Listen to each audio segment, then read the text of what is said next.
నమస్కారం news plus టీవీకి స్వాగతం నేను మీ విద్యాదాస్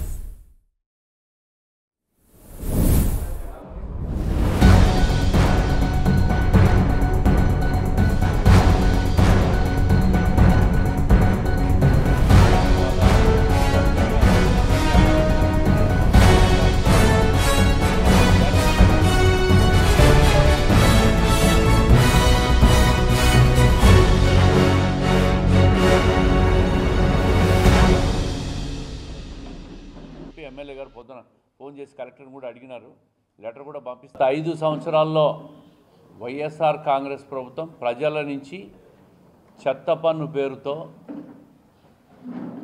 ప్రజలను లూటీ చేసింది.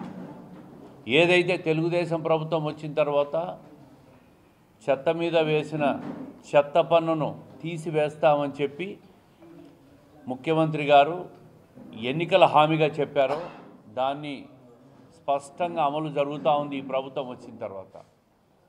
దీంట్లో కొంతమంది అధికారులు ఏ స్థాయి అధికారులు విచారణలో తేలుతుంది. దానికి సహకరించిన గత ప్రభుత్వ పెద్దలు వాళ్ళందరి మీద పూర్తి స్థాయిలో విచారణ చేయాలని చెప్పి డిమాండ్ చేస్తూ ఉన్నాం. ఏదైతే గతంలో చెత్తలో టార్గెట్స్ ఉన్నాయో దాంట్లో చిన్న ఉదాహరణ, గత ప్రభుత్వంలో అవినీతికి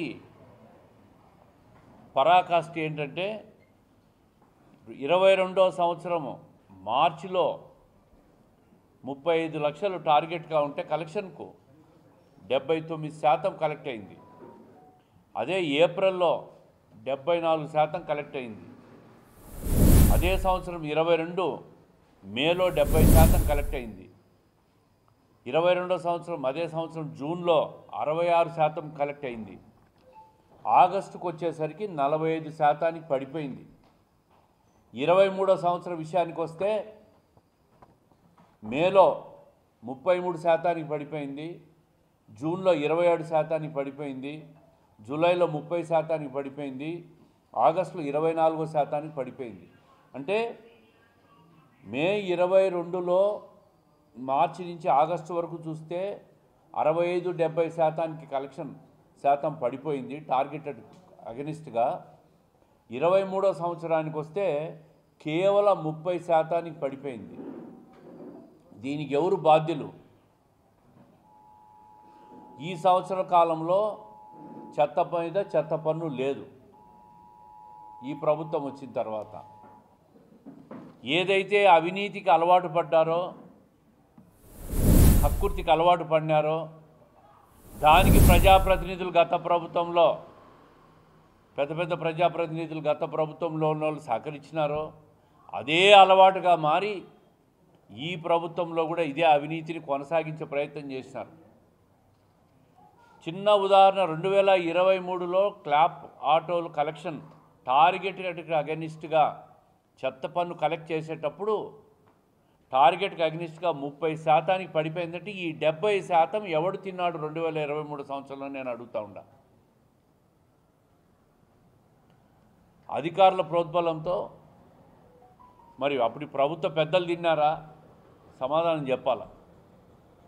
అందుకే ఈరోజు ఉదయం జిల్లా కలెక్టర్ గారితో కూడా ఎమ్మెల్యే గారు మాట్లాడినారు.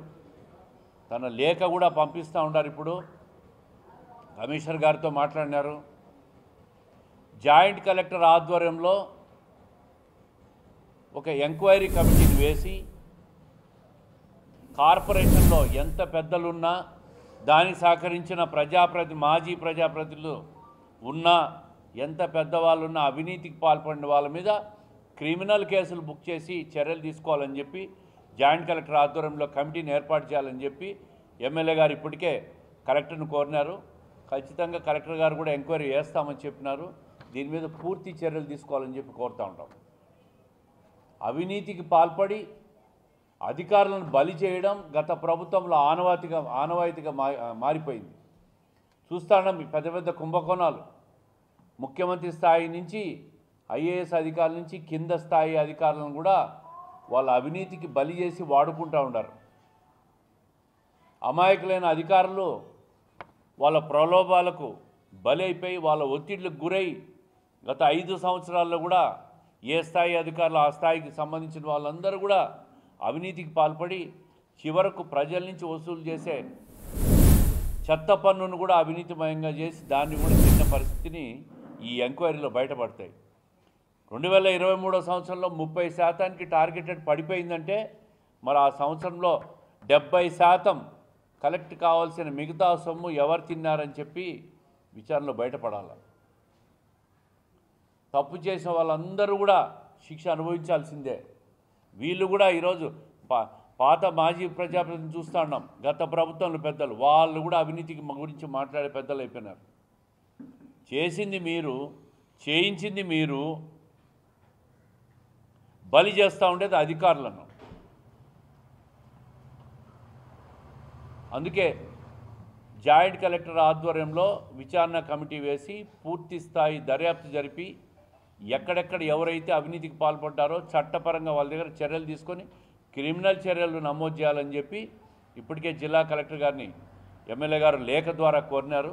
ఖచ్చితంగా చర్యలు ఉంటాయి. దీని మీద పూర్తి స్థాయి విచారణ జరగాలని చెప్పి జిల్లా కలెక్టర్ కూడా మేము కోరుతూ ఉన్నాం.